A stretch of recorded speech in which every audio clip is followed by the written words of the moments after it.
ഓഡിയൻസിന് നമസ്കാരം.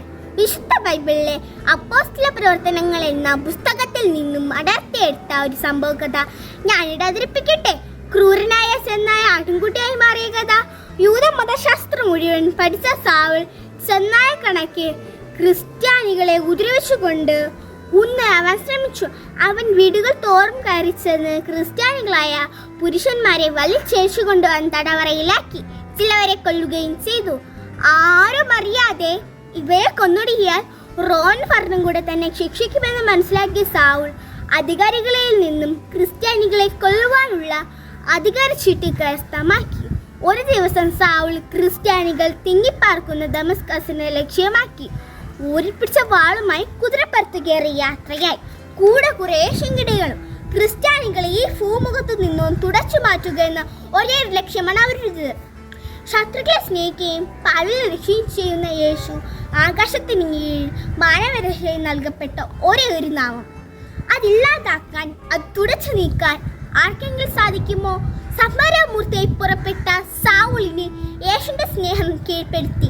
നിത്യപ്രകാശമായ യേശു ഒരു പ്രകാശമയച്ച് സാവുളിനെ കുതിരപ്പുറത്ത് നിന്ന് തട്ടി താഴെയിട്ടു. യേശുവിന്റെ സ്നേഹമാർന്ന സ്വര അയാളുടെ കാതുകളിൽ മുഴങ്ങി. സാവുൾ, നീ എന്തിനെന്നെ പേടിപ്പിക്കുന്നു? തന്റെ ദുഷ്ടപ്രവൃത്തികളിൽ തന്നെ തടഞ്ഞത് ദൈവിക തേജസ്സാണെന്ന് സാവുളിന് മനസ്സിലായി. അദ്ദേഹം ചോദിച്ചു, അങ്ങ് ആരാണ്? നീ പേടിപ്പിക്കുന്ന യേശുവാണ് ഞാൻ. കർത്താവ് തന്നെ വെളിപ്പെടുത്തി. സൗൾ ചാടി എഴുന്നേറ്റു. കണ്ണുകൾ തുറന്നിരുന്നു. എങ്കിലും അവൻ ഒന്നും കാണാൻ കഴിഞ്ഞില്ല. ഉന്നതയിൽ നിന്നും കിട്ടിയ വെളിപാടനുസരിച്ച് സഹപ്രവർത്തകരിൽ പ്രധാന പുരോഹിതനായ അനന്യാസിന്റെ വീട്ടിലേക്ക് നയിക്കപ്പെട്ടു. അവിടെ ചെന്ന് താൻ ചെയ്ത തെറ്റോർത്ത് പശ്ചാത്തപിച്ചു 3 ദിവസത്തോളം പ്രാർത്ഥനയിൽ മാത്രം മുഴുകി. പ്രാർത്ഥനയിലൂടെ യേശുവിന്റെ സ്നേഹം ആഴത്തെ മനസ്സിലാക്കിയ സാവുൾ അനന്യാസിൽ നിന്നും ജ്ഞാനസ്ഥാനം സ്വീകരിച്ചു. പരിശുദ്ധാത്മാവിനെ സ്വീകരിച്ച സാവുളിന് കാഴ്ച തിരിച്ചു കിട്ടുകയും പുതിയ സൃഷ്ടിയായി മാറുകയും ചെയ്തു. അതെ, ക്രൂരനായ സാവുൾ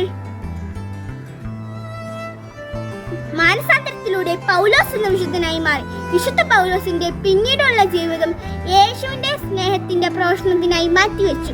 കൂട്ടുകാരി, സാവുളിന്റെ മാനസാന്തര കഥ നമുക്ക് നൽകുന്ന സന്ദേശം എന്താണ്?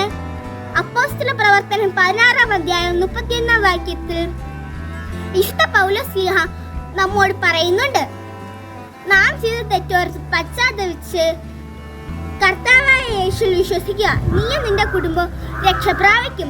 ഈ തിരുവചനം നമ്മൾ ഓരോരുത്തരുടെയും ഹൃദയങ്ങളിൽ ഓർമ്മയിരിക്കട്ടെ എന്ന ആശംസയോടെ എന്റെ കഥ ഇവിടെ നിർത്തട്ടെ. നന്ദി, നമസ്കാരം.